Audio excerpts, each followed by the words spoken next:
Bismillahirrahmanirrahim. Assalamualaikum warahmatullahi wabarakatuh. Alhamdulillah wassalatu wassalamu ala Rasulillah wa ala alihi washabihi ajmain. Allahumma inni as'aluka ilman nafi'a wa rizqan thayyiba wa amalan mutaqabbala. Amma ba'd. Perkenalkan, saya Ido Febriandika Wiba, founder Ziyadah Consulting.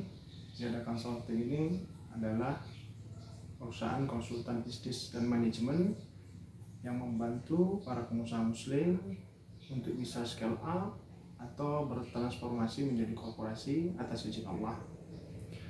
Baik, di video kali ini kita akan meneruskan pembahasan mengenai 7 hal penting yang perlu diperhatikan dalam bersyirkah.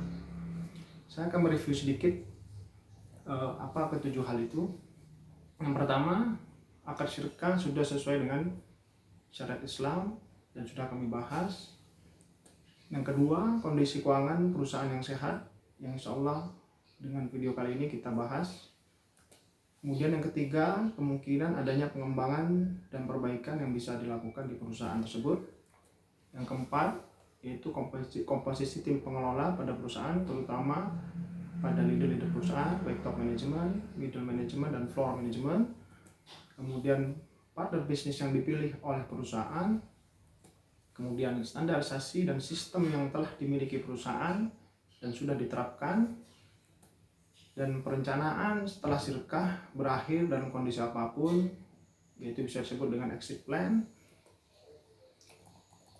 Ya, baik, kemudian hari ini kita akan bahas kondisi keuangan perusahaan sehat. Karena kita pengusaha muslim, tentunya selalu saya sampaikan kita akan selalu melihat dari perspektif syariat. Kemudian kita juga melihat dari perspektif bisnis, atau kalau dalam hal ini keuangan, kita berbicara pada financial management atau manajemen keuangan. Untuk perspektif syariat,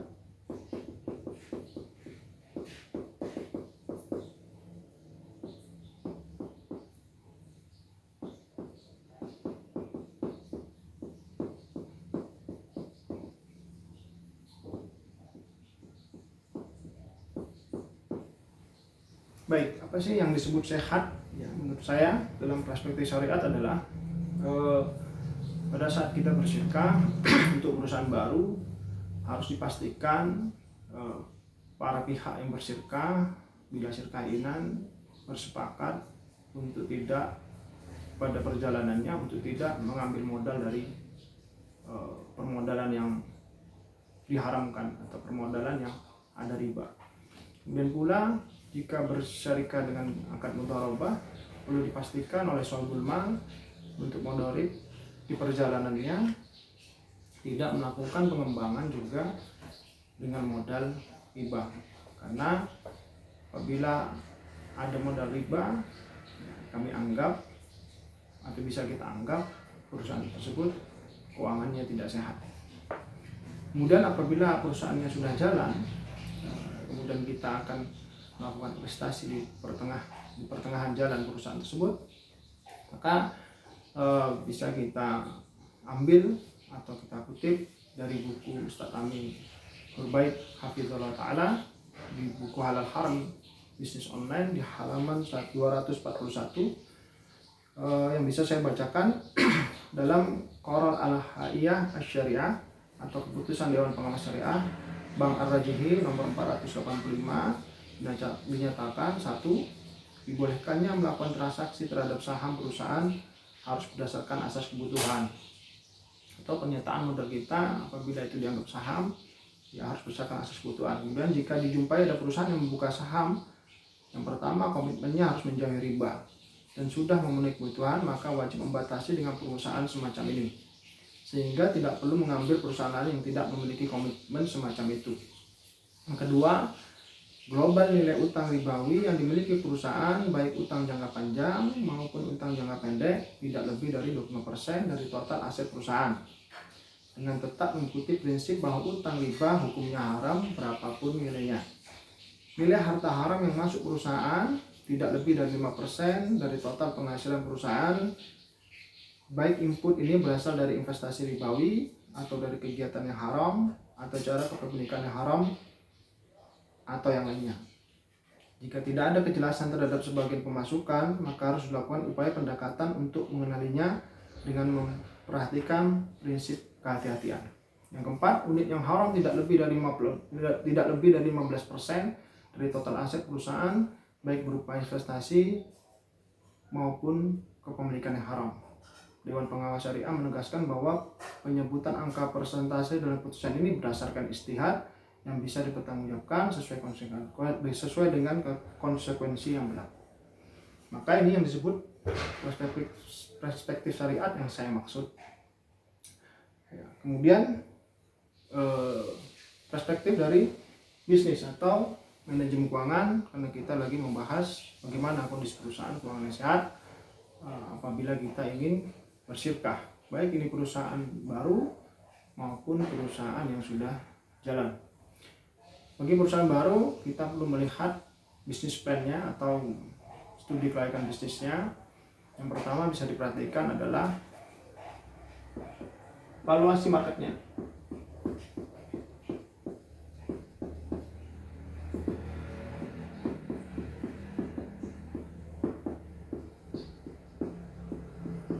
Maka perlu kita ketahui berapa market potensial yang ada di industri tersebut, dan berapa market share yang bisa diambil perusahaan tersebut, dengan tentunya seiring berjalan dengan apa yang akan mereka lakukan di action plan.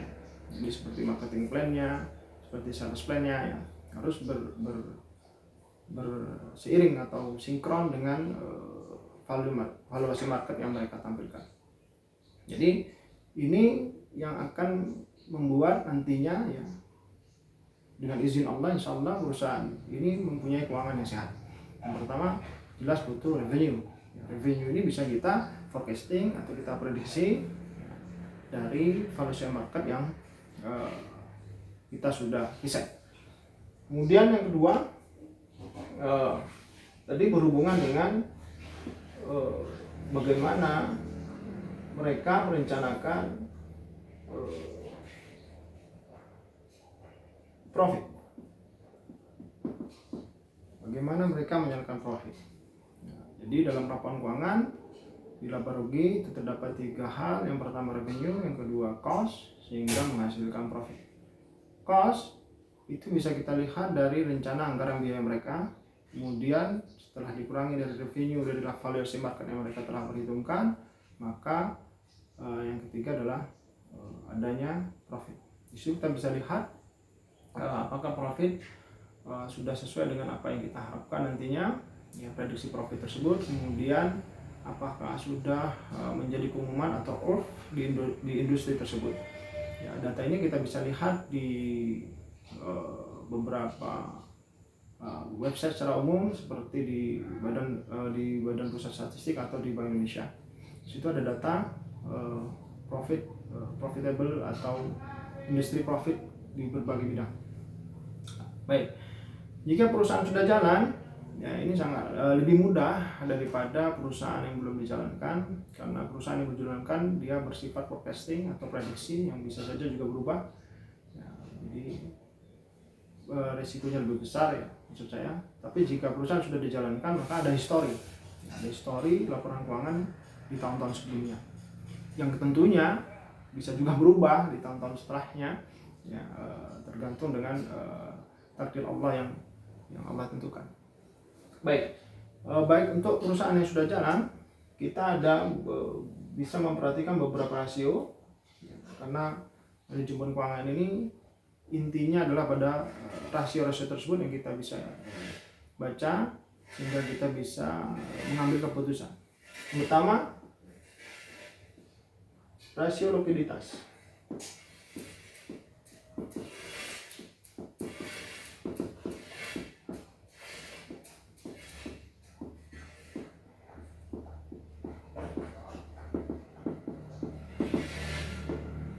Yang kedua, kita bisa lihat rasio manajemen aset.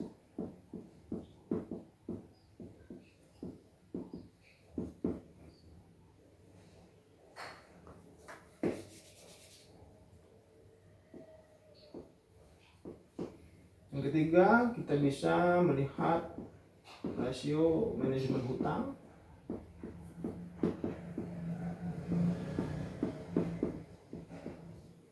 Dan yang keempat, kita bisa melihat rasio profitabilitas. Untuk rasio profitabilitas tadi kita juga harus melihat di perusahaan yang akan dibuat dengan forecasting tadi ya. Baik, untuk rasio likuiditas bisa kita lihat dari aset lancarnya dengan kewajiban lancarnya. Apakah di sana dapat angka yang baik?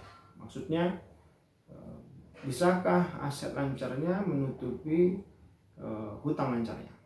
Jadi seperti kas dan bank dan segala hal yang liquid atau harta lancar, apakah diperhitungkan bisa mampu membayar hutang lancar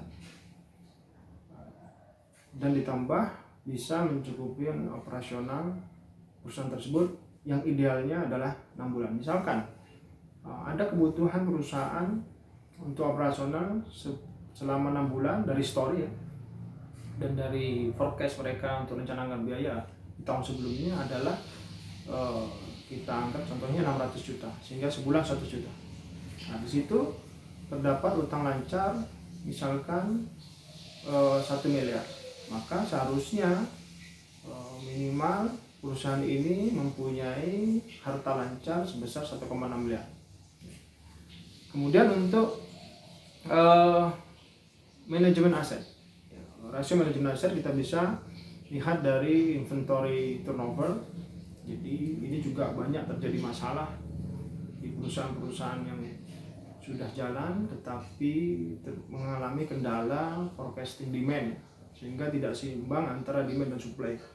Betul, omsetnya ada, omsetnya besar ya, tetapi supply yang masuk pada perusahaan ini lebih tinggi daripada demand yang ada. Dalam artian begini, pada saat ada permintaan atau diperhitungkan permintaannya atau target omsetnya di bulan tersebut 1 miliar, ternyata penjualan 1 miliar ini lebih banyak dari produk yang diambil baru dari supplier, atau produk yang dihasilkan yang baru dari perusahaan tersebut. Jadi dari penjualan dari stok itu lebih sedikit, sehingga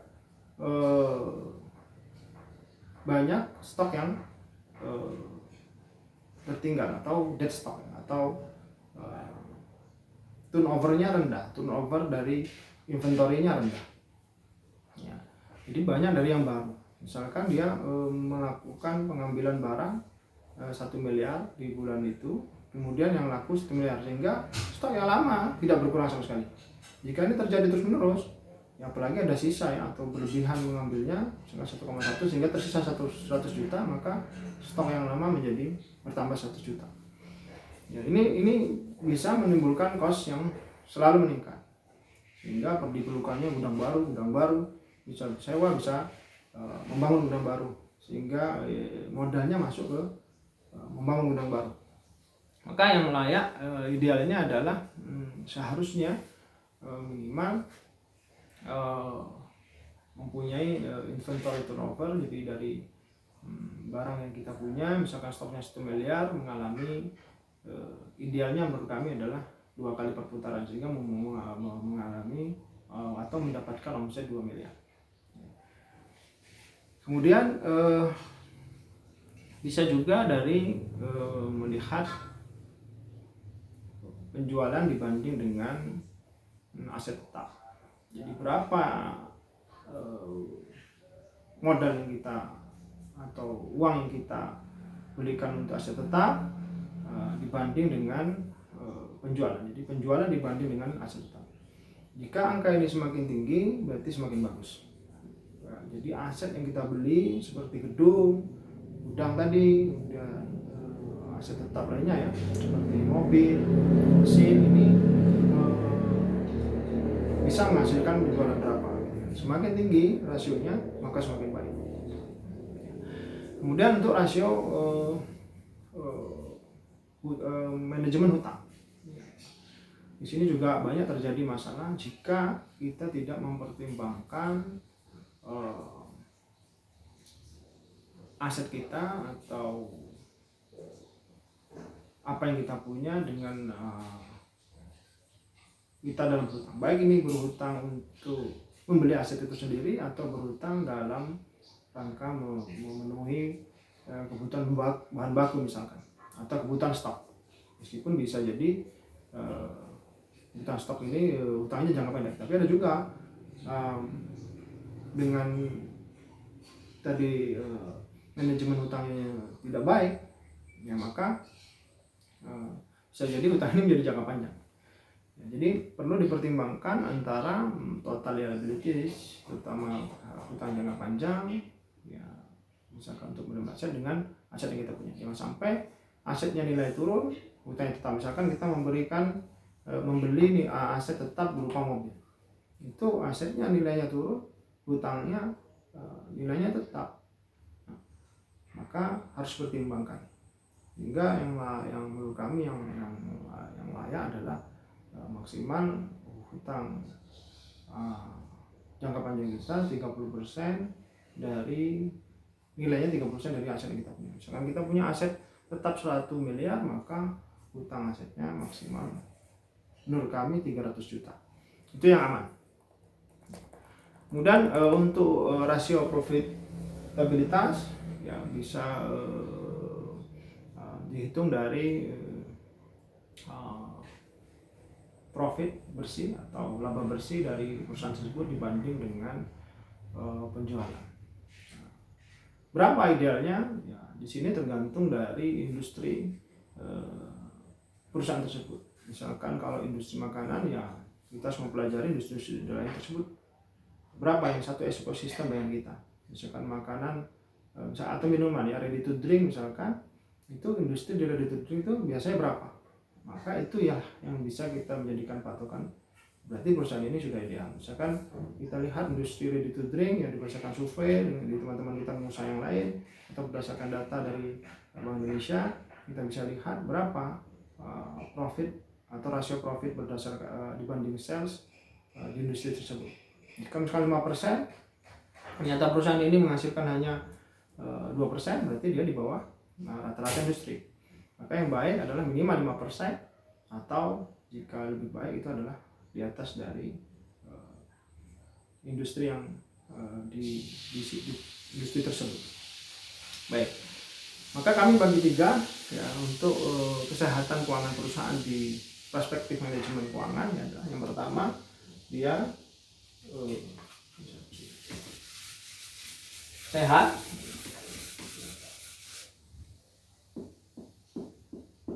cukup sehat, dan tidak sehat.